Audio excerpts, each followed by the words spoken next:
Neste episódio, vamos falar sobre inovação estratégica, previsão de cenários futuros versus análise dos fatos. E o convidado de hoje é Luiz Rasquilha. Ele é o CEO do Ecossistema Inova, uma plataforma abrangente que oferece consultoria, educação executiva e pesquisas de tendências. Tem uma vasta experiência em gestão estratégica, inovação e leitura de cenários futuros. Como professor convidado em diversas escolas de negócios e colunista do MIT Sloan Review Brasil e da Executive Digest Portugal, ele compartilha sua expertise em palestras, cursos e publicações. Ele é autor e coautor de 20 livros relacionados à gestão, tendências, inovação, marketing e comunicação. Rasquilha é conhecido por sua abordagem sinérgica e prática para impulsionar a transformação nas organizações. Sua visão estratégica e conhecimento em análise de cenários futuros tornam-no um guia valioso para empreendedores em busca de estratégias efetivas e inovadoras. Estamos honrados em tê-lo conosco hoje. Rasquilha, seja muito bem-vindo. Prazer é meu, querido Maurício. Sempre bom estar com você. Obrigado pela introdução. Uma honra estar com vocês também. Saber que um ano deste movimento, 46 pessoas já fizeram parte desta discussão e tantas outras virão aí pela frente. Então, em primeiro lugar, muito obrigado pelo convite. E sempre um prazer estar com você. A gente já não se via ao vivo e a cores há uns anos, não é? E agora nos reconectamos aqui com muito prazer.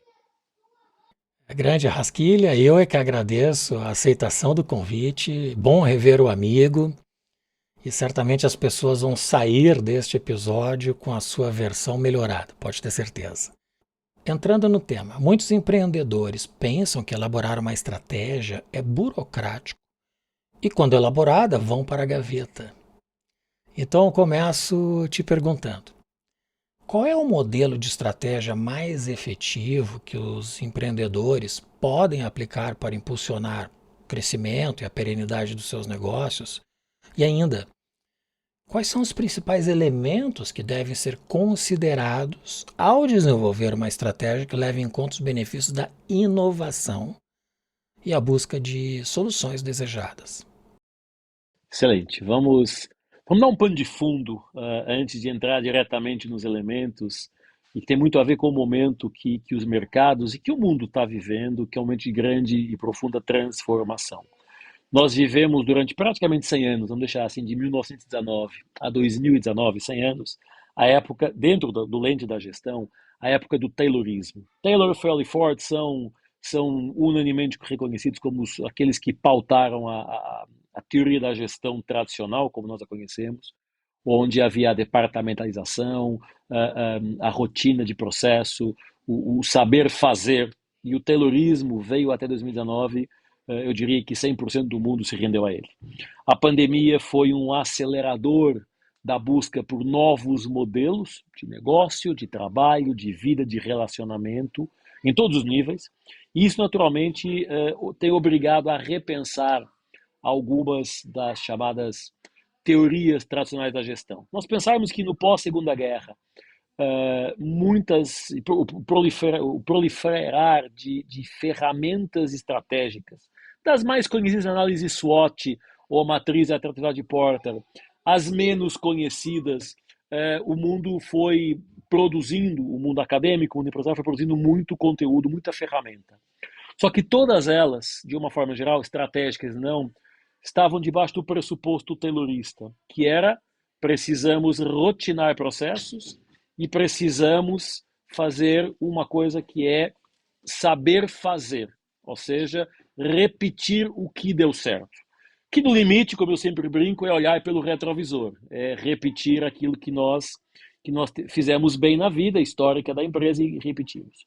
O que é que a pandemia, cruzada com a massificação da internet, cruzado com a crescente dependência do mundo digital, nos trouxe?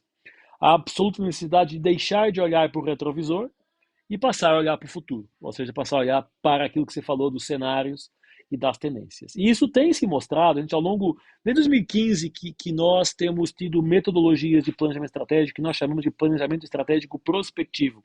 Temos até um livro que vai na terceira edição, que se chama SBB, Strategic Building Blocks, da Unita Editora, da minha autoria e do Marcelo Veras, que é o meu sócio, e que está disponível no site da Amazon, onde nós explicamos passo a passo a metodologia. Aliás, é um guia de implementação. Tem, principalmente, empresas que nós sabemos que compram um livro e elas próprias implementam. Então não precisam, Só um parênteses, eu tenho o livro e já li o livro. Perfeito. Ele tem uma, então, ele tem uma capa azul, né? Exatamente, uma capa azul. Agora a terceira edição tem uma capa cinzenta, mas só adicionamos ali um layer. Sempre tentamos, naturalmente, otimizar. À medida que várias empresas vão usando, a gente vai otimizando, naturalmente, a metodologia. O que nós defendemos hoje como princípios base do planejamento estratégico? O primeiro é ter clareza das escolhas e das renúncias. Eu sempre falo, mais importante do que saber o que você quer, é saber o que você não quer. Até para não dedicar energia, esforço, dinheiro, expectativa em coisas que não fazem sentido. Então, a primeira coisa é perceber, ter eu diria, uma clarividência, se é que a gente pode pensar em clarividências, mas ter uma lógica de olhar para renúncias. Acho que é a primeira coisa, onde é que eu quero, onde é que eu não quero estar. E a partir daí, a conversa começar a ser tratada, pautada pela lente do futuro. Então, o que nós chamamos quais são os grandes elementos, respondendo à tua pergunta, de planejamento estratégico prospectivo? Eu entendo, pela experiência acumulada já de muitos anos fazendo em vários lugares do mundo, que a primeira coisa, e é sempre olhar de fora para dentro, enquanto o modelo taylorista olha de dentro para fora. O taylorista é quais são os teus pontos fortes ou fracos, por exemplo, e o que você quer vender, leva isso para o mercado. Nós defendemos exatamente o contrário. O primeiro elemento é o mapeamento de cenários. Quais são os cenários futuros, 1 ano, 3 anos, 20 anos, aí a lente, a linha temporal depende dos negócios, etc., mas tipicamente de 3 a 5 anos, quais são os cenários que se apresentam, e aí utilizando metodologia de prospectiva, de foresight, quais são os cenários que se apresentam nos próximos anos para o teu negócio, e não é do negócio, mas do contexto econômico, social, tecnológico, político, ambiental, humano, social, empresarial, quais são as transformações que podem, e quando se fala em cenários, são perspectivas, possibilidades que vêm pela frente. A partir daí, nós começamos a ter devidamente aplicada a metodologia de prospectiva e foresight, nós começamos a ter uma clareza do que eu chamo de posicionamento estratégico de uma companhia. Porque por muito que eu queira ser focado, ou muito chato no bom sentido, chato entre aspas, tá, num posicionamento, se ele não levar em consideração o contexto onde eu estou inserido, é mais difícil ter sucesso. Não quer dizer que não tenha, mas o esforço, o investimento, a resiliência é muito maior. Também não é ir ao sabor do vento. Então o que está bombando, eu vou para onde está bombando. Não é isso, mas é mais ou menos o caminho do meio. O que é que faz sentido em termos de posicionamento? Então, primeiro elemento, cenários e tendências. Olhar para frente para entender o que vem pela frente. Segundo elemento é olhar um pouquinho para dentro da companhia, ou da empresa, da startup, do empreendimento, da ideia, ou da mega corporation, em cima de uma metodologia que nós chamamos de modelos mentais. O que são os modelos mentais? São aquelas frases feitas, aquelas verdades absolutas. Por exemplo, aqui não vai dar certo porque sempre foi assim. Ou eu já tentei e não consigo. Ou eu não tenho a habilidade. Aquilo que muitas vezes até nos sabota como seres humanos e como empresários. Eu não sou capaz. O Marcelo, meu sócio, tem uma coisa que ele usa muito o efeito Roger Bannister. Roger Bannister era um corredor, maratonista, uma coisa assim, que provou, há muitos anos 50 mais ou menos, havia uma teoria que dizia que não era possível a um ser humano correr 1 milha em menos de 4 minutos. Com a estrutura física, fisiológica, era impossível. Roger Bannister foi lá e correu, e daí para frente, todos os anos, alguém batia esse recorde, e era possível fazer abaixo de 4. E o efeito do Roger Bannister diz assim, cara, se o cara do lado consegue, talvez eu consiga também. Uma coisa é o Cristiano Ronaldo ou o Messi marcar um gol daqueles, porque eles são astros, né? E eu assim, eu não sou o Cristiano Ronaldo, não chego nem perto. Outra coisa é o meu vizinho do lado, dar peladinha ali com os vizinhos, fazer um baita gol, se ele conseguiu, eu também consigo. Então, é um pouco esse movimento de conexão para desmontar modelos mentais. Então, dois elementos principais: cenários e tendências, modelos mentais. A partir daí, do ponto de vista de business, é o que eu chamo de carta-visão. O que é carta-visão? Não temos como fugir de visão, missão, valores, propósito, o que é que queremos ser, por que é que existimos, no que é que acreditamos, qual legado que queremos deixar para poder fazer as escolhas que eu chamo de apostas estratégicas, e a partir daí os planos de ação. Aí tem objetivo, tem ação, tem cronograma, aí entra no dia a dia, e esse é o grande ponto do importante para não irmos para a gaveta. Porque fazer um planejamento estratégico, e tenho liderado muitos projetos, felizmente, ele dá origem a um documento de orientação. Mas outra coisa verdadeiramente pega é no dia que você começa a implementar, e mais do que implementar, em corrigir rota. Porque às vezes uma coisa que eu defini 6 meses, um ano antes, por algum contexto de mercado, regulatório, startup, tecnologia, o que for, pode ser diferente. Ou atingimos antes do tempo determinado negócio, ou achamos que era um caminho e não chegamos lá. Então, acho que é um grande desafio do planejamento estratégico. E eu lembro que o primeiro grande planejamento estratégico, quando eu trabalhei, era um projeto para 10 anos, 98, era um projeto para 2 anos, era para 2010. E eu lembro no final do projeto, o head, o líder, dizia: não, agora está feito, nos próximos 10 anos não precisamos olhar mais para isso. Hoje é nos próximos 10 dias, porque tem tanta coisa acontecendo a nível global, geopolítico, econômico, supply, tecnológico, que é acompanhar com lupa no dia a dia, com os objetivos, com os KPIs. Então, acho que usando a nossa metodologia de SBB, primeiro layer, olhar para fora, sinais e tendências. Segundo layer, olhar para dentro, cultura organizacional, modelos mentais, o que é que nós acreditamos e quais as nossas competências. Daí extrair um terceiro layer que eu chamo de intenção ou posicionamento estratégico, para direcionar depois o quarto e o quinto layer, apostas e planos de ação. E isso tem que ser simples. Não precisa de 300 páginas. Tem que ser em 20, tem que ser em 30.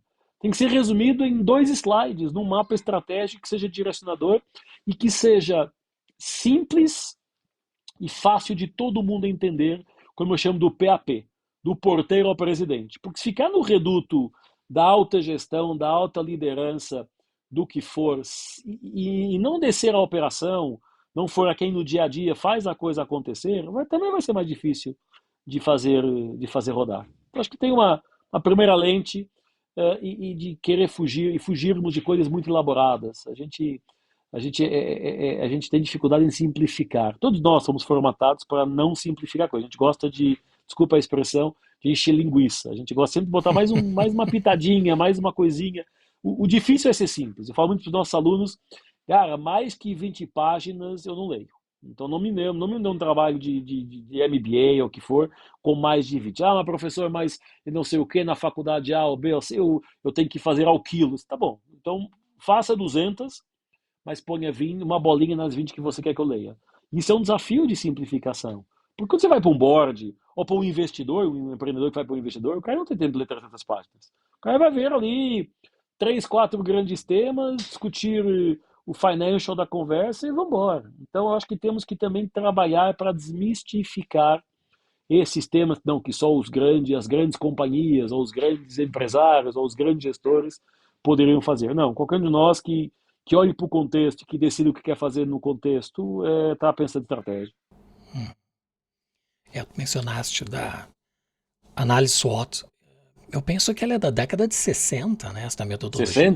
60. Ainda hoje, muitas empresas olham para ela como. Eu acho que ela tem o seu lugar na história, com todo respeito, naturalmente, ela tem o seu lugar na história, mas ela hoje está desatualizada. Porque o que hoje é oportunidade, amanhã pode não ser. O que hoje é ameaça, amanhã. E amanhã é amanhã mesmo, não é daqui a 6 meses, é amanhã. Porque alguma coisa muda. Então, muitas empresas ainda, mais uma vez, modelo taylorista, muitas empresas ainda reféns dessas ferramentas dos anos 60, 70, 80, onde o contexto era diferente. Não estou dizendo que era melhor, nem que era pior, mas era diferente. Talvez fosse mais estável, talvez fosse mais previsível, talvez fosse mais redondinho nessa expectativa de previsibilidade. Hoje, até temos muito mais gente no mundo, temos muito mais gente conectada, temos muito mais iniciativa empresarial, temos muito mais tudo. E isso também é um desafio. Vale lembrar que até 2006 a referência em comunicação móvel no mundo era BlackBerry, que Exatamente. inclusive recentemente foi lançado um documentário sobre a história, criação, lançamento, quando em um dia o Steve Jobs lançou o iPhone. Aí E isso mudou tudo. mudou totalmente a dinâmica das comunicações, inclusive para as telefônicas. É muito raro hoje se usar uma linha telefônica convencional, inclusive nos mobiles, né, no celular. Exatamente, Se fala exatamente. por apps Aliás, de forma gratuita. você grava o áudio no WhatsApp, ou manda mensagem no Telegram, ou o que for. E é muito interessante porque o iPhone nem é tanto pela tecnologia que ele trouxe, porque não é uma tecnologia tão mais avançada que o BlackBerry ou o Nokia, mas foi porque ele deu poder às pessoas. A gente fala que os smartphones é a maior transferência de poder da história, porque você com um smartphone e com uma conexão, você fala para o mundo de qualquer lugar, a qualquer hora, sobre o que você quiser. Isso democratizou o acesso à informação, aos dados, à conexão às pessoas, ao amigo, ao colega, à indicação, e tem de fato sido um grande acelerador de transformação. Hoje, naturalmente, já totalmente enraizado nas nossas vidas, mas é um eixo transformador absolutamente incrível. E daqui a 100 anos, quando olharmos para trás, vamos ver que tudo começa ali em 2007, quando a Apple se apresenta ao iPhone, e tudo que isso desencadeou a partir daí, os aplicativos, as lojas digitais, as clouds, a conectividade permanente, e isso e até essa transferência de poder que dá, eu falo, é a primeira vez na história que um cliente sabe mais de um produto que o vendedor está vendendo, porque já Exatamente. pesquisou tudo em todo lugar, nos grupos dos amigos, nas redes sociais, que um paciente sabe mais da doença que o médico está atendendo, ou que o aluno sabe mais do que o professor está falando. Por quê? Porque é a grande virada de chave a questão de centralizar o acesso à informação. E isso também obriga a que as empresas, que antigamente pensariam numa análise SWOT para 12 meses, têm hoje que pensar numa lógica estratégica para 30 dias, 3 meses, revisitar semanalmente os pressupostos. O mundo ficou mais acelerado, podemos chamar assim. Pensar ter o domínio absoluto das informações de um determinado campo passou a ser um ato de soberba, né? Total. O Marcelo Veras fala, tem uma frase que eu adoro dele, ele fala: se você não está confuso, é porque está mal informado. Tal é a Muito bom. eu acho maravilhosa essa frase. Porque é isso, não tem como, não há mais, não tem como, é outra realidade. E como nós podemos garantir que a inovação esteja alinhada às soluções desejadas pelo mercado, clientes, em vez de apenas criar algo novo sem efetividade percebida? Esse é um dos temas, para mim, do momento e mais importantes. A inovação, como a gente a conheceu no século XX, era uma inovação de produto. Então, eram as grandes empresas, era a General Motors, era a General Electric, era a Sony, eram grandes empresas que inventavam produtos. E a inovação ficou muito conotada com isso. Inovação é criar produto novo, inventar um produto novo. Eu digo, também é, mas não é só. Aliás, hoje talvez não seja nem o mais importante. Então, a inovação, ela está dentro de um tripé que eu chamo de tecnologia, digitalização e inovação, como 3 palavras-chave do roadmap da decisão estratégica. Então, a inovação hoje, eu acho que nunca foi, tá? Mas ela não pode ser propriedade de um departamento ou uma pessoa, ela tem que ser transversal à cultura da companhia, até para, se todos entenderem o contexto onde estamos inseridos, mais facilmente conseguem gerar ideias para aproveitar oportunidades ou mitigar o risco de alguma coisa que está se desenhando no horizonte temporal. Então a inovação tem vindo a assumir um caminho muito de inovação estratégica, não só de inovação de produto ou de serviço. Eu falo há muitos anos que a definição de inovação, ideia nova em ação. Então, sim, temos que trazer sempre ideias novas, mas tem que ser implementadas. Não adianta fazer coisa muito elaborada com tecnologia que não existe, ou visão de Marte que está um pouquinho mais longe, e ela tem que ser muito palpável, muito tangível. Temos, claro, inovação incremental, a melhoria do que eu estou fazendo hoje, ou a inovação disruptiva, o redesenhar um determinado contexto de atuação da companhia. Mas a inovação tem, mais uma vez, fruto do impacto da pandemia, da questão de tecnologia, digitalização, internet, etc., ela tem ganho mais espaço nas empresas, tem ganho muito mais atenção dos executivos, e isso tem trazido. Tem naturalmente algumas empresas que mudam patamares quando inovam. Não tem conflito das Apples ou das Amazons ou das redes sociais como elementos de inovação, mas se puxarmos aqui para o nosso Brasil, os mercados livres da vida, os Nubanks, os iFoods, são movimentos inovadores que não são apenas de produto, às vezes são de plataforma, às vezes são de processo, às vezes são de aproveitar e olhar para comportamentos que as tendências nos ajudam, naturalmente, e poder fazer disso algo aproveitável. Então, eu acredito cada vez mais, cada dia que passa e que eu estou no mundo executivo, vendo, trabalhando vários projetos, a inovação está deixando de ser, temos que pensar em produtos novos, para começar a ser uma atitude e um comportamento de gestão, que é eu tenho que entender o contexto para aproveitar as oportunidades, reduzir os riscos, eventualmente reduzir a ambiguidade e a incerteza em relação ao futuro. E isso tem guindado a inovação para um território não tão P&D puro, importante, mas não só, e muito mais inovação estratégica ou gestão da inovação, que é quando falamos da questão de gestão pura, quando as empresas começam a usar a inovação como uma estrutura de gestão. Eu acho que o caminho cada vez mais é esse, e precisando de olhar para isso muito mais como um comportamento de gestão do que uma área, uma sala ou uma ferramenta A ou B que vai gerar algo novo. Não basta um projeto pontual, né? Na tua visão, quais são as melhores práticas para identificar as necessidades, desejos dos clientes e incorporá-los nesse processo de inovação estratégica?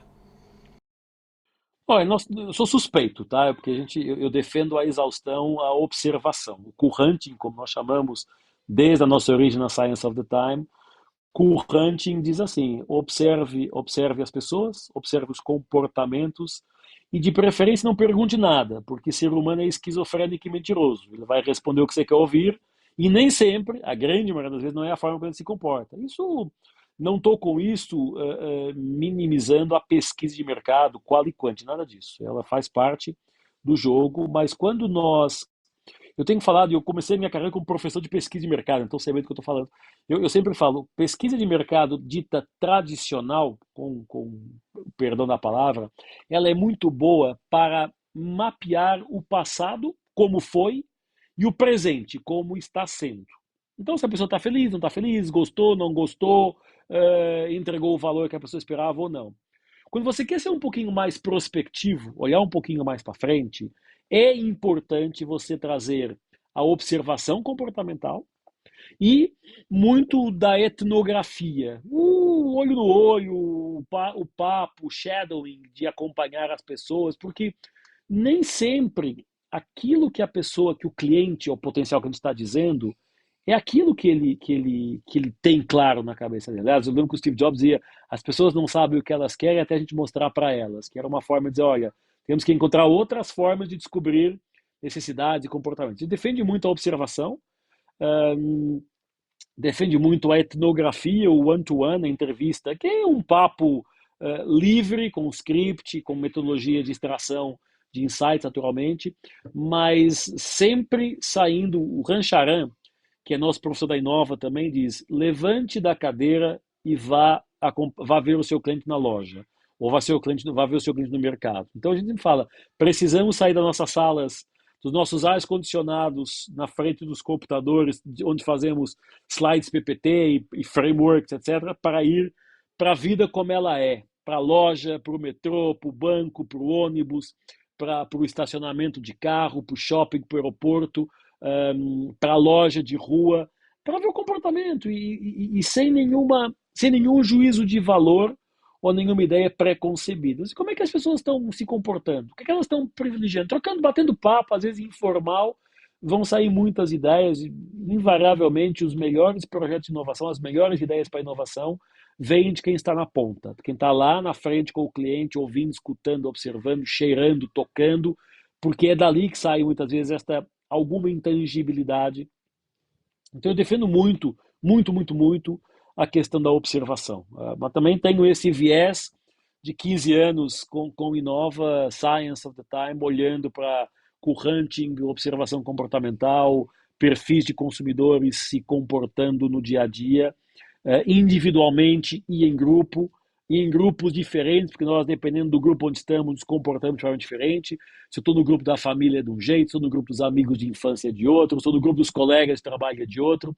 E esses chamados grupos polissociais, onde a gente tem diferentes comportamentos e muitas vezes até diferentes personalidades, dependendo do contexto onde nós estamos inseridos, é fundamental. Tem um psicólogo que é o Rasch, que eu sempre gostei dele, que dizia: nós nos comportamos em função do contexto onde estamos. Então, se estiver sozinho em casa, na frente da TV, talvez eu pesquise filme ou livro ou o que for de um jeito, do que se eu estiver na livraria com pessoas à volta. São coisas que, ou a música que eu escuto em casa versus a música que eu levo no carro, se tiver alguém comigo que é uma pessoa que eu conheço há pouco tempo, ou é um cliente, ou é alguém mais velho. Então a gente vai calibrando muito isso. E mais uma vez, o modelo taylorista tendeu a colocar todo mundo na mesma gaveta. E por gerações, o baby boomer é assim, o Y é assado, o Z não sei o quê.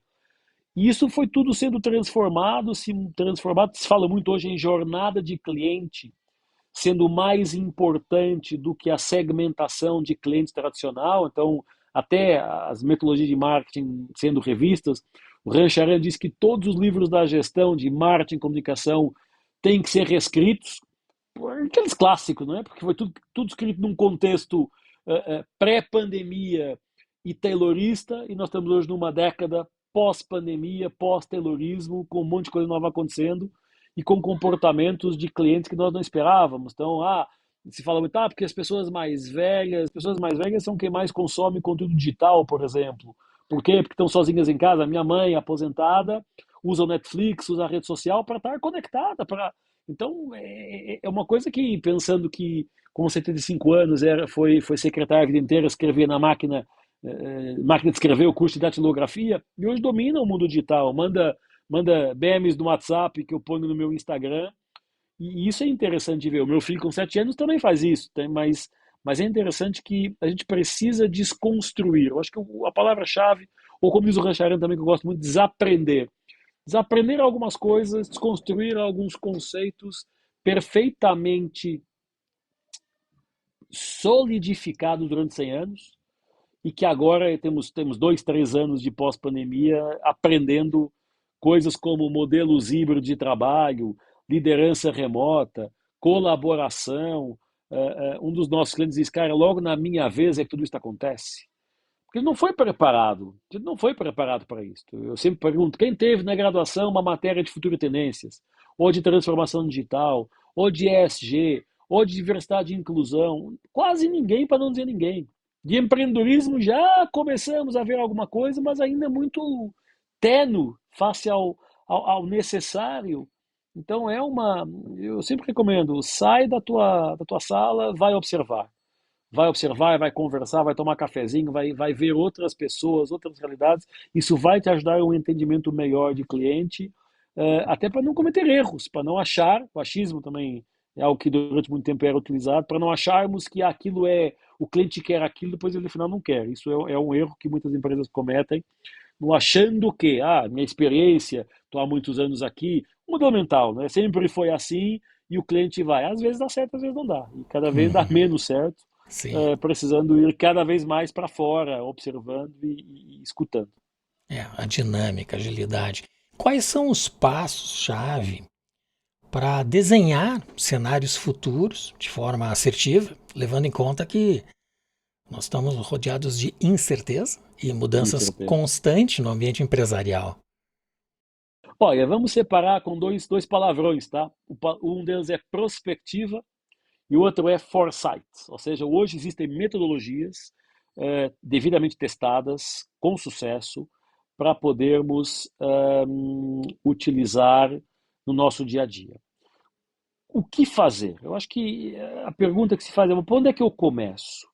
A primeira coisa que uma empresa deve fazer, se não tem experiência, se não tem maturidade sobre esse tema, é fazer o que a gente chama se rodear de especialistas. Os luminares, que como a gente chama. O que é um luminar?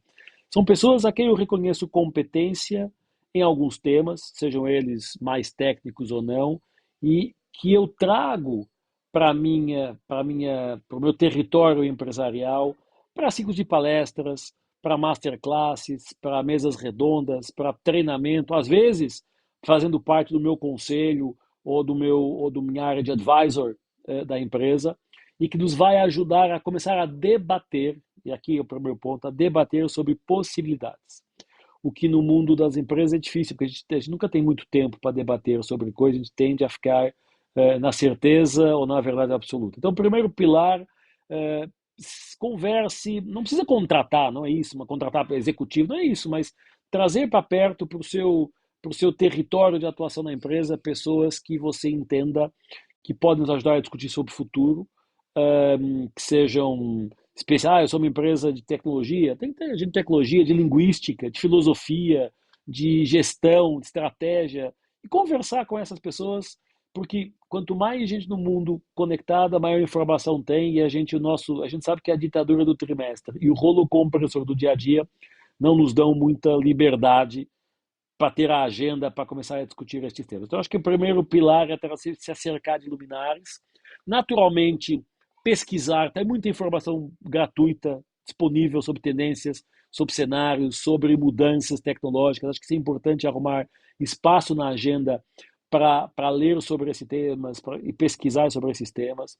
O mundo acadêmico produz muito conteúdo bom. O mundo empresarial, as empresas de consultoria, as Big Five, tem muito conteúdo gratuito bom. Esses podcasts não falta informação. Eu acho que é segunda coisa, se é abrir espaço na agenda para pesquisar sobre informação. E o terceiro pilar para começar a conversa é começar a tentar dar significado a tudo isso. O que é dar significado? Começar a construir uma linha temporal, a gente chama de timeline, né? Quais são as possibilidades, o que vem pela frente e manter essas timelines atualizadas. Depois, isso é a visão prospectiva, tá? Ou seja, estudar o que pode alterar o contexto.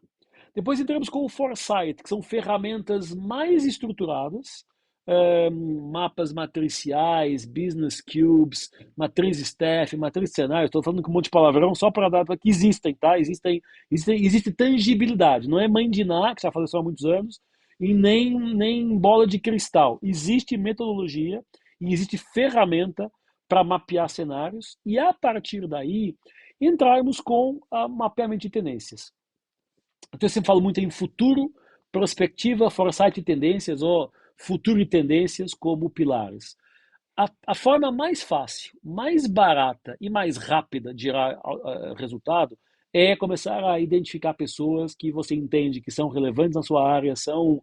Não estou falando de influenciador digital, pessoa conhecida que faz campanha, não é isso. Estou falando de pessoa, aquele cara é um estudioso, é um investigador, é um empresário de sucesso naquele tema, é um conhecedor, é um professor.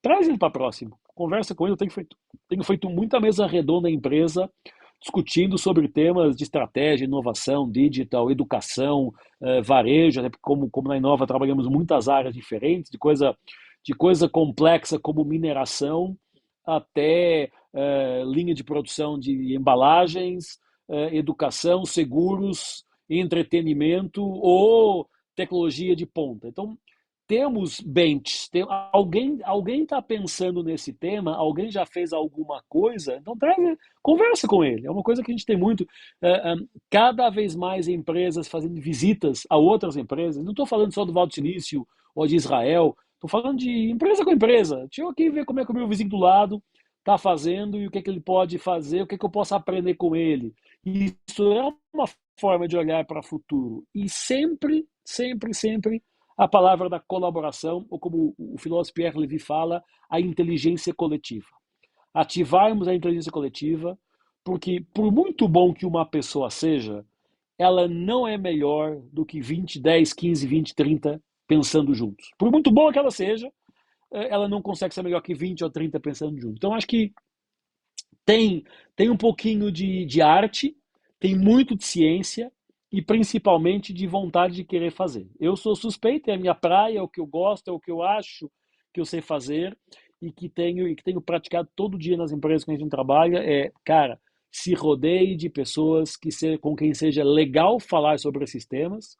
E pode ser desde um professor de música que nos pode ajudar a articular de forma diferente arranjos, que depois temos que saber fazer, como o Tadeu Breta da Inova diz, as conexões incomuns. O que eu aprendo com o cara da música? Como é que eu posso articular isso na gestão?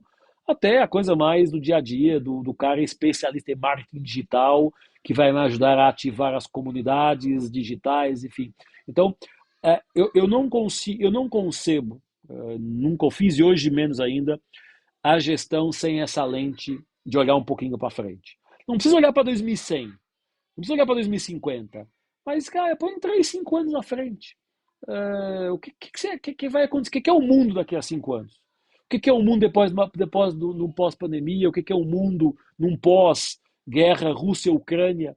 O que é o mundo no pós esta transição da perda de poder do dólar e o ganho de poder da China e da Índia com as suas moedas para a transação de commodities, por exemplo? Está muita coisa acontecendo.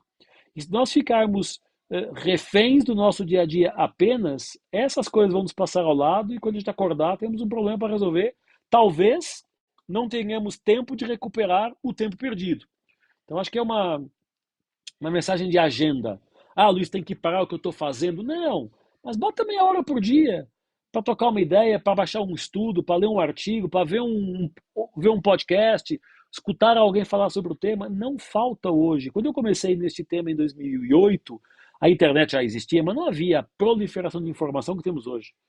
Se hoje você está na frente do Google, faz uma pesquisa minimamente estruturada, não acaba a informação. Você senta na frente de uma inteligência artificial generativa, um chat GPT da vida, se você souber fazer a pergunta certa e tiver a capacidade de alta análise para saber se aquilo está verdadeiramente correto ou não, você tem muita informação legal para te ajudar. Ela não vai substituir a tua decisão. Ah, o chat GPT agora decide tudo. Não é verdade, ele tem um monte de erro. Mas se eu souber perguntar, ele tem uma capacidade de coletar informação gigante e consegue nos dar muito boa informação. E enquanto no século XX o petróleo era o ativo, o século XXI, o novo petróleo são os dados. E os dados estão disponíveis hoje à distância de um clique, de um comando de voz, para podermos usufruir de tudo que eles podem nos dar. Além de desenhar cenários futuros, existe um desafio que é a análise crítica dos dados reais atuais ou passados. Como podemos desenvolver habilidades desta análise crítica e objetiva para tomar as decisões estratégicas e baseadas nesses fatos já experimentados pelo gestor, evitando viés emocional ou decisões distorcidas? Bom, o viés emocional sempre existe, porque somos seres humanos. A análise de dados, mesmo por muito preparados que a gente seja, sempre tem uma pontinha de dimensão emocional, porque somos seres humanos. Agora, pedido emprestado a PwC, nossa parceira, amiga, cliente, uma palavra, um conceito que eles usam muito, que é o de upskilling. Os dados estão aí, cada vez mais temos dados disponíveis. Se fala muito em Big Data, eu acho que temos que falar em Smart Data, porque dados não faltam, o que falta é transformar os dados em conhecimento. E isso não se faz só com o pessoal, o cientista de dados ou o programador. Se faz com o upskilling digital de todos os colaboradores, para que todo mundo entenda, em primeiro lugar, a importância dos dados, em segundo lugar, para que eles servem, e em terceiro lugar, o que fazer com eles. Então, o atendente da loja naturalmente tem um nível de necessidade de dados diferente do gestor de back-office, é verdade. mas não é o gestor de back-office que tem que ter mais competência para dados, porque ali na ponta está um cliente, está um back-office de informação. Então não é só tecnologia. Aliás, se fala muito em transformação digital, eu falo que é mais transformação do que digital. Porque não é tecnologia pela tecnologia, é saber o que fazer com ela. Então o upskilling passa pela compreensão da relevância de dados e de tudo o que isso significa e pela adaptabilidade a esses mesmos dados. Então, enquanto o modelo taylorista se estruturava na experiência acumulada, e, portanto, pessoas mais velhas, com mais experiência, tinham maior capacidade de tomar decisões, o pós-taylorista está em cima de quem souber analisar dados. Porque dados não faltam. Qualquer um de nós, dos dois aqui, tem os dados espalhados pela web, pelos perfis de tudo e mais alguma coisa. Então não é difícil acessar dados. Claro, proteção de dados, privacidade, com certeza. Mas hoje não faltam acesso a dados. O que falta ainda é a nossa capacidade de traduzir os dados ou traduzir a informação em conhecimento. E isso ainda há uma sensação de que tem que ser só a área de tecnologia a resolver, e não é verdade. Todos temos que ter essa capacidade. Então, o upskilling, com o empréstimo me dado pela Price nesse tema, é criar um ambiente empresarial ótimo, para que todo mundo entenda a importância dos dados, como analisá-los e o que fazer com eles. E depois cada um na sua função, no seu departamento, na sua posição hierárquica, vai naturalmente ter o acesso, se a coisa for organizada, vai ter o acesso que pode ter. O que vamos assistir é uma proliferação do DDE, Data Driven Enterprise, de empresas orientadas ou derivadas por dados, porque é a única coisa que nos pode diferenciar. Então, eu brinco, né? A companhia de seguros que vende o seguro de carro. Cara, desculpem a provocação, se estiver aqui ouvir pessoas da companhia de seguros. Seguro de carro é seguro de carro. É tudo igual, aspas. Mas é quase tudo igual, do ponto de vista racional. Agora, por que eu compro o seguro de carro com a proteção A ou B, na companhia A ou B, e não compro na C e D? Porque alguns dados podem me permitir propor ao meu cliente uma cobertura diferente, um perfil diferente. Então, voltamos ao marketing tradicional, é tudo classe ABC1 dos 25 aos 50 anos. É gente muito diferente que está aqui dentro.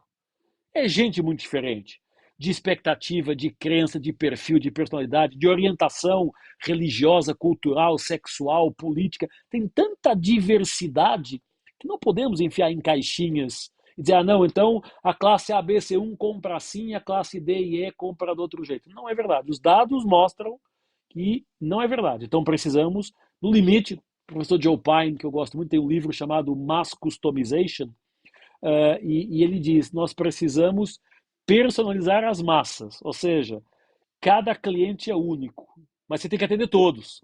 Só que cada um deles quer ser atendido, ou quer ter uma proposta muito exclusiva. Naturalmente, em serviços é um pouquinho mais fácil, em produtos é muito mais desafiador, muito mais ainda difícil. Mas eu acredito muito que os DDEs, as Data Driven Enterprise, empresas orientadas a dados, têm muito maior poder de fogo e muito maior poder de assertividade do que aquelas que ainda estão no achismo ou na experiência puramente acumulada, porque todos nós mudamos, a gente vira a página na nossa vida como seres humanos. Então, eu fazia uma coisa, agora faço outra, eu gostava de uma coisa, agora gosto de outra, é normal. Se a empresa não tem dados sobre mim e não sabe que eu estou mudando esses comportamentos, esses perfis ou essas preferências, cara, ela vai errar. Ela vai errar. E ainda temos um problema de automação de dados, que é achar que todo mundo quer a mesma coisa. Eu tenho um filho, recebo alguma coisa de Hot Wheels ou alguma coisa de Playmobil, mas, cara, às vezes recebo coisas que não tem nada a ver com as brincadeiras que ele faz. Ou às vezes recebo coisas que não tem nada a ver comigo. Então ainda há alguns, porque se eu pesquisar uma coisa na internet, aquilo ativa lá um algoritmo que acha, então se ele pesquisou, ele quer isto. Não é verdade. Às vezes não quero. Às vezes estou só testando para ver como é que fica a questão. E é aquela coisa, um exemplo bobo, mas que é divertido dizer, todos nós sabemos que quando vamos para uma compra online, se eu abandonar, botem as coisas no carrinho, se eu abandonar o carrinho e for embora, eu vou receber um e-mail de 20% de desconto, alguma coisa de incentivo para eu voltar àquele carrinho. Eu já sei isso. Eu já sei isso. Então, tudo que eu compro online, na grande maioria das vezes, eu deixo no carrinho. E seguinte, eu vou ver o Uhum. que tem. Então, tem que existir um dado que diga, cara, este cara já sabe qual é a pegadinha, ele já está esperando o invite de 20% de desconto. Dá já de entrada ou não dá. Então, ainda temos um caminho longo para percorrer em cima da análise de dados. Estamos muito mais perto da eficiência total do que longe, sem dúvida, mas temos muito para aprender e até saber cuidar dos dados. Vou dar um exemplo. Os meus dados médicos, o meu prontuário médico, eu tenho pressão alta. Esses dados são de quem? São meus? São do governo do país onde eu moro? São do hospital onde eu fui tratado da pressão? São do SUS, que é o Sistema Nacional? São de quem? São da companhia de seguros, que tem o meu seguro de vida? Ou da empresa que me paga o salário e precisa saber como é que está a minha saúde? Esses dados são de quem? É muito louco isso. Quem é que Uhum. pode acessar esses dados? O que é que se pode fazer com esses dados? Será que se eu tenho um dado que mostra que eu tenho pressão alta e a probabilidade de infarto é grande, daqui a 10 anos eu posso comprar um apartamento financiado em 30 anos? Porque eu tenho lá algum dado.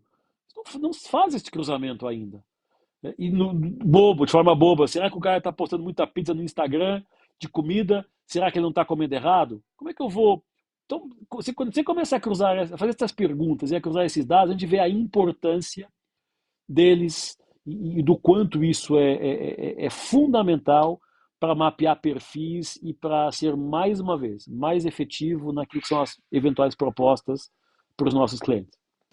Não dá mais para considerar que determinados hábitos são características de uma comunidade demográfica ou de renda específica. Exatamente. Uma mulher de Exatamente. 60 anos pode estar muito atualizada na moda, por exemplo, coisa que não acontecia 10 anos, talvez 20 Sim, anos atrás. 10, 20 anos atrás. E na minha época de criança, uma mulher de 60 anos era uma idosa e hoje em dia já não é mais. Não é Isso mais tem mudado no muito. meio da idade, não é? É uma jovem no meio da Exatamente, idade. É isso exatamente. mesmo. Quais são os benefícios ou limitações de utilizar previsão de cenários futuros em comparação com a análise crítica dos fatos já experimentados para embasar a tomada de decisões estratégicas? Eu acho que eles não se substituem. Eu acho que eles são complementares. Podemos ter uma lente mais para um lado ou mais para o outro.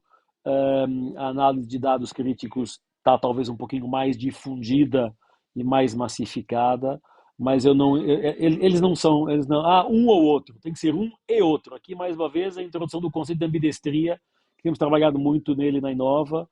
Publicamos recentemente um livro sobre ambidestria corporativa da Unitar Editora, eu e o Marcelo, mais uma vez. Eles são complementares. Então, eu preciso olhar para cenários, eu preciso olhar para tendências, mas tem que cruzar depois com os fatos críticos. Fazer, olha, até para extrair interpretações e apostas estratégicas do que fazer ou não fazer. Então, eles não podem ser. Eu não posso olhar para eles de forma substituta, eu tenho que olhar para eles de forma complementar. Fica um pouquinho mais complexo, fica um pouquinho mais completo também, mas sem dúvida maior clareza do que fazer ou não fazer. Os grandes desafios sempre são culturais das companhias. Não é um desafio de orçamento ou de falta de orçamento, não é cultural. É a cultura de ou sempre foi assim, não preciso, ou eu preciso, eu sei o que é que o mercado precisa, não precisa olhar mais para frente. É uma questão de cultura organizacional. Mais uma vez, taylorista, nós os dois e quem nos escuta somos filhos e filhas do taylorismo. Aprendemos taylorista, praticamos taylorista, e ainda hoje temos taylorista. Mas não dá mais para continuar nessa pegada de segunda revolução industrial, quando o mundo está quase na quinta, com todas essas mudanças acontecendo. Então, o grande desafio, para mim, é o desafio cultural. Grandes vantagens. Quando é bem feito e é feito de forma séria, e o que é fazer forma séria? Não é um workshop de um dia para discutir meio de coisa e está resolvido. Não, a coisa tem que entrar no DNA da companhia, o foresight sistemático, pro, providencia à empresa uma base de conhecimento muito grande. Não é uma desvantagem, é um problema, mas nem sempre entrega resultado de curto prazo. Nem sempre é quick win. Às vezes estamos apontando para 3, 4 anos de mapeamento que até pode nem se confirmar. Aliás, eu sempre falo, eu vendo três coisas que um CFO olha meio torto. Eu vendo futuro, eu vendo intangibilidades, eu vendo possibilidades. E o cara quer a métrica do ROI. Né? Qual é o ROI que me traz? Cara, não é tão linear assim. Agora, o maior desafio que a gente tem enfrentado, e cada vez menos porque o mundo tem nos ajudado nesse caminho, é o desafio da barreira cultural. Então, hoje não é incomum empresa familiar, empresa menor, dizer, olha, eu preciso começar a olhar aqui para dados que eu tenho no meu dia a dia, mas também olhar um pouquinho mais à frente. O Marcelo tem uma analogia aqui de um professor nosso do programa de conselheiro, diz assim, um carro tem sempre dois faróis. O farol baixo para olhar para os buracos, e o farol alto para olhar para as vacas. Eu não posso ficar só de farol alto, nem só de farol baixo. Se eu ficar só de farol baixo, eu desvio do buraco e não vejo a vaca.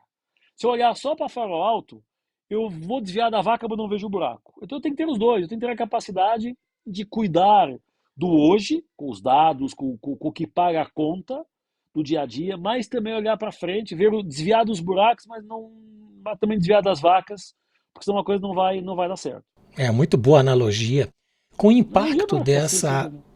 com o impacto da abundância de informações passadas, presente e do futuro, como nós podemos promover uma gestão mais efetiva e garantir que as equipes sigam a estratégia definida, evitando os desvios, sobretudo motivados pelo multitasking negativo, que é a dispersão do foco. Eu diria que essa talvez seja a questão chave do nosso dia a dia. A gente tem tanta coisa acontecendo, tem tanta demanda, tanto incentivo, tanta inspiração, que às vezes é difícil nos mantermos focados, né? Aliás, já se fala muito na questão das multitelas, do multifocal. As crianças, no meu caso, meu filho, cara, não consegue de A a Z de uma coisa. Pelo meio enfia mais 20 coisas. Isso é um desafio.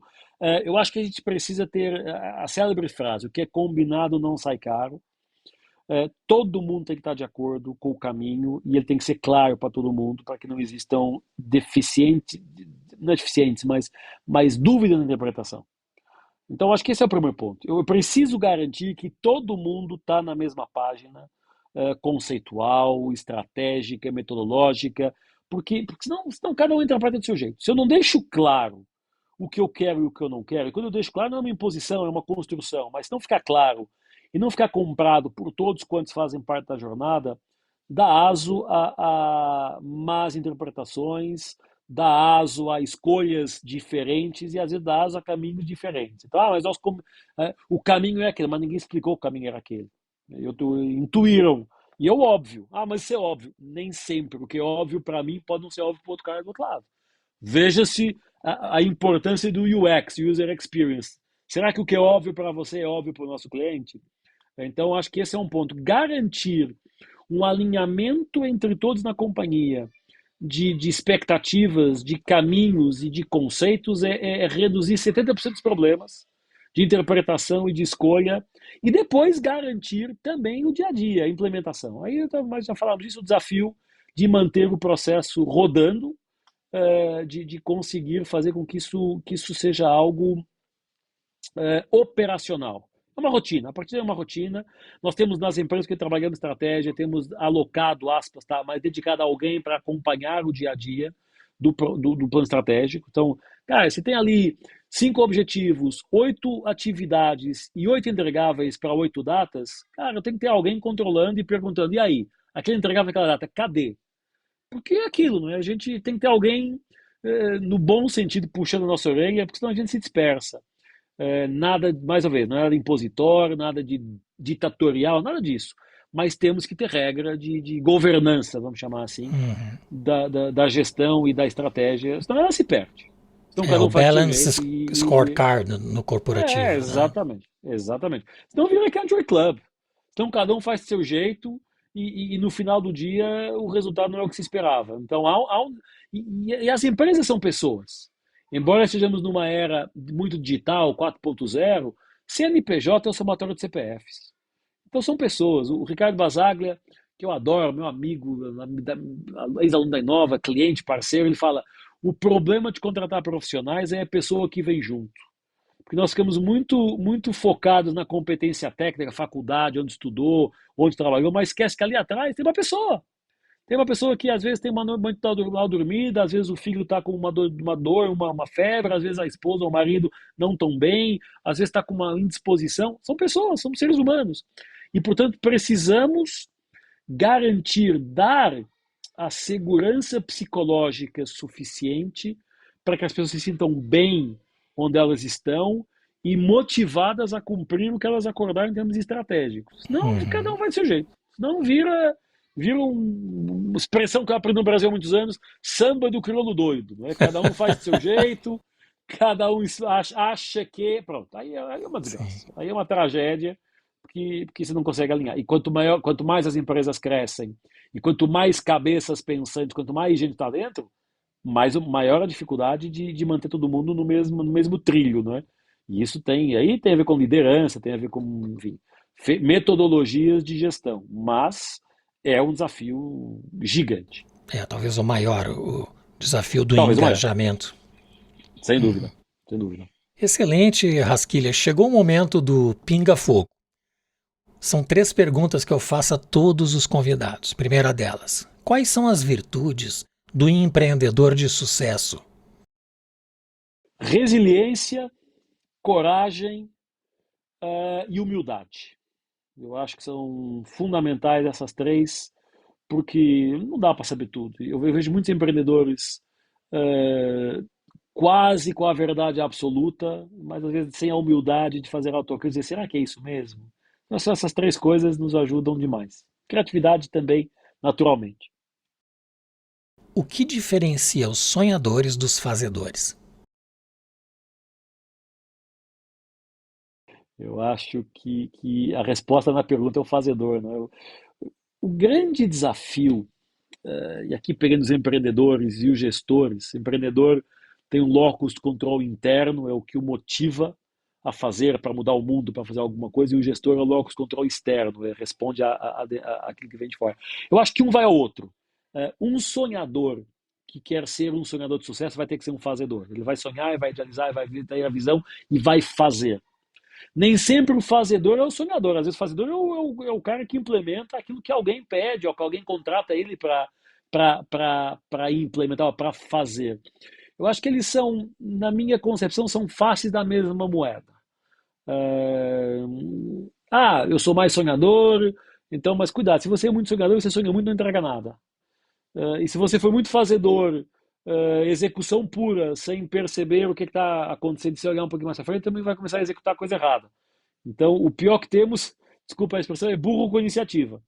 Porque se ele não sai, não tem clareza, e dá para os dois lados, tá? Sonhador ou fazedor, burro com iniciativa, é uma tragédia também, porque ele sonha e não implementa, ou tem implementa sem saber o que está fazendo. Eu acho que eles são face da mesma moeda, e o empreendedor de sucesso tem que começar por ser um sonhador, um visionário, um corajoso, mas tem que ser um fazedor, porque senão aquilo não sai do papel, não se concretiza e lá na frente frustra a expectativa de alguém que pensou, que sonhou, que ousou, mas depois não conseguiu implementar. E a última: o que é design? Design tem. Eu acho que tem muito a ver com a vida. Design para mim é vida. É a vida de juntar forma com funcionalidade, de criar um sorriso no rosto do outro lado. Tem que ser bonito? Tem, mas tem que ser simples, tem que ser user-friendly, tem que ser lean, como a gente sempre chama. E design está em tudo à nossa volta. Não é apenas um sapato, ou um óculos, ou um anel, ou um móvel, é a vida. A vida é design. Eu acho que a vida é design e design é vida, nesta talvez uma concepção um pouquinho filosófica, mas para abrir a lente, para não acharmos que o design é apenas uma competência técnica aprendida na faculdade, que usa um software para desenhar, uma prancheta, o que for. É isso? Também é isso. Mas se antes disso não tivermos a inspiração, a motivação, a emoção, a vida nos orientando, que a prancheta não reproduz aquilo que a gente gostaria. Então, não sou um especialista na área, o especialista na área está me entrevistando aqui, mas é a minha interpretação do tema com o pedido de desculpa pela eventual incorreção que eu possa trazer nessa definição. Muito bem, muito bem.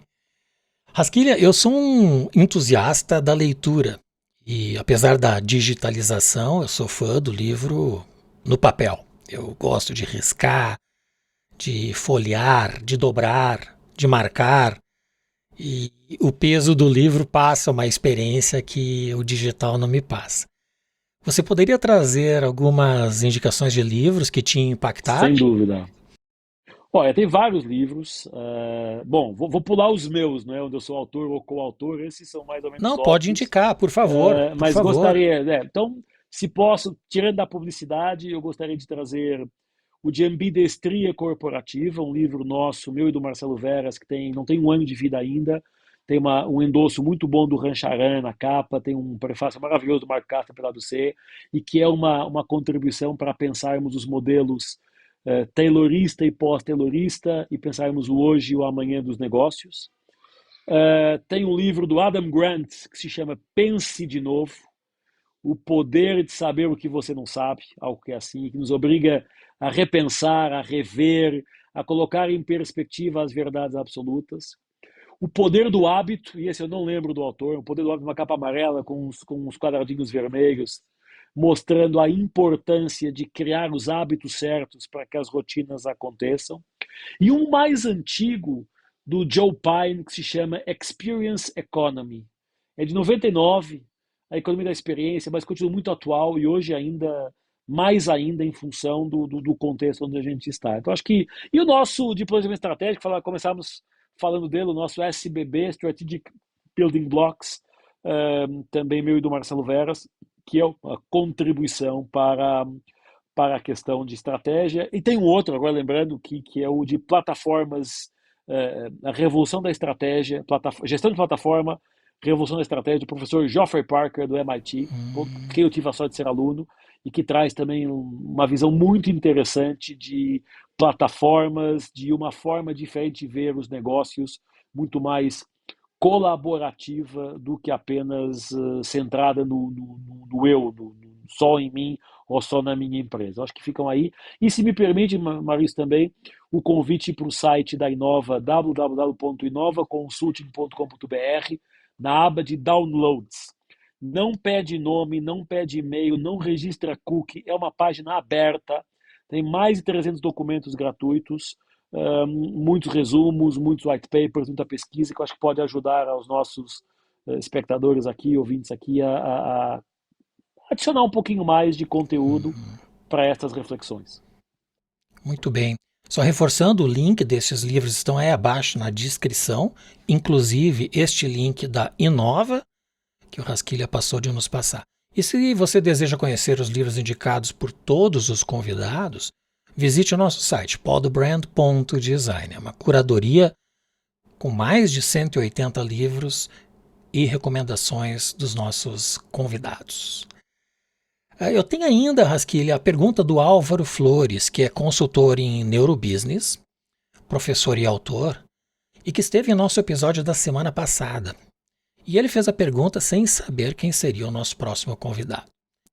Então, como você vê ou projeta a atividade profissional que exerces hoje, daqui a 20 anos? Como deverá ser esta atividade em 2 décadas?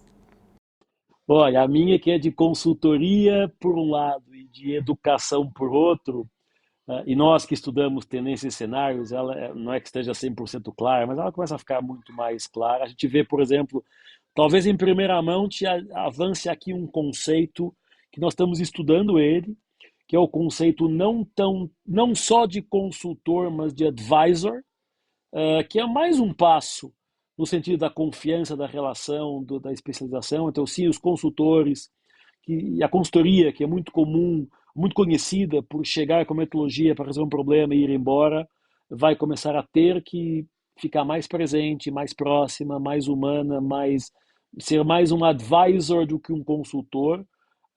Eu acho que tem espaço para os dois, sem nenhuma dúvida, em estilos diferentes. A educação, essa para mim é aquela que mais transformações já está e vai sofrer. Os professores serão muito mais curadores de conteúdo do que apenas meros, aspas no meros, passadores de informação, replicadores de informação.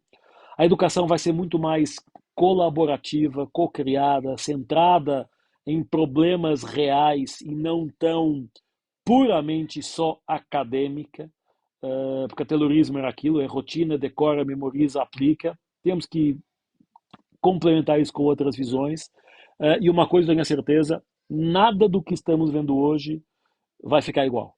Eu diria que estamos vendo aí 10%, 15% das transformações que vêm pela frente, e os próximos 10 anos, até 2030, mas os próximos 20 anos serão altamente transformadores por tudo o que a tecnologia, a humanidade, a saúde, a medicina está trazendo, a alimentação, a produção, a economia, está tudo em mudança, virou-se uma página, eu diria, fechou-se um livro, abriu-se um livro hoje em página em branco e nós estamos desde 2021, 22 pós-pandemia, começando a escrever, a rabiscar os primeiros capítulos, os primeiros parágrafos. E qual pergunta você gostaria que fosse respondida por nosso próximo convidado, independente de quem seja? É uma pergunta que eu gosto, eu não faço muito, mas eu acredito que nós somos produto da nossa experiência ao longo da vida. E eu sempre falo, a minha avó dizia, se eu soubesse o que sei hoje, né? E eu diria, se eu tivesse 23 anos me formando hoje com o que eu já tenho de conhecimento acumulado, seria diferente. A pergunta que eu deixo é, o que é que você não fez que deveria ter feito ou que gostaria de ter feito agora, X anos depois, com esse conhecimento acumulado? Ou do que você se arrependeu de não ter feito, se pudermos colocar assim? Muito bem, essa pergunta será feita na próxima semana. Rasquilha, chegamos ao final, gostaria de te agradecer, foi uma alegria te ter hoje no Podbrand, rever o amigo e sobretudo com esse conteúdo maravilhoso em gestão, uma masterclass que você nos brindou. Muito obrigado de coração. Obrigado, eu te agradeço demais, Maurício, sempre bom estar com você. Espero que a gente não fique agora 10 anos praticamente sem se rever, porque de repente passa uma década, o tempo passa rápido. Te agradeço demais. Uma honra muito grande poder fazer parte do Podbrand, de ser mais um dentro desses 46 que trouxe um pouquinho, uma pitadinha, uma semente de provocação. E naturalmente, para você e para todos que nos seguem aqui, super à disposição para aquilo que acharem que eu possa contribuir e ajudar. Muito obrigado, a honra é toda minha. Um grande abraço. Um abraço, obrigado, até a próxima. Chegamos ao final deste episódio do Podbrand e esperamos que você tenha encontrado inspiração e insights valiosos para impulsionar sua jornada empreendedora. Lembre-se de que estamos disponíveis em diversas plataformas como YouTube, Rumble, Apple Podcasts, Deezer, Google Podcasts, Amazon Music e Spotify. Acesse o nosso site podbrand.design para conferir a programação atualizada, acessar os links dos livros indicados por Rasquilha e descobrir ainda mais conteúdos de qualidade. Compartilhe com as pessoas que também valorizam o conhecimento. E não deixe de se inscrever em nosso canal. Agradecemos imensamente a presença de Luiz Rasquilha, que compartilhou seu conhecimento e experiência conosco. E, é claro, agradecemos a você por nos acompanhar. Prepare-se para o próximo episódio, onde continuaremos a explorar tópicos relevantes aqui no Podbrand, o podcast do design.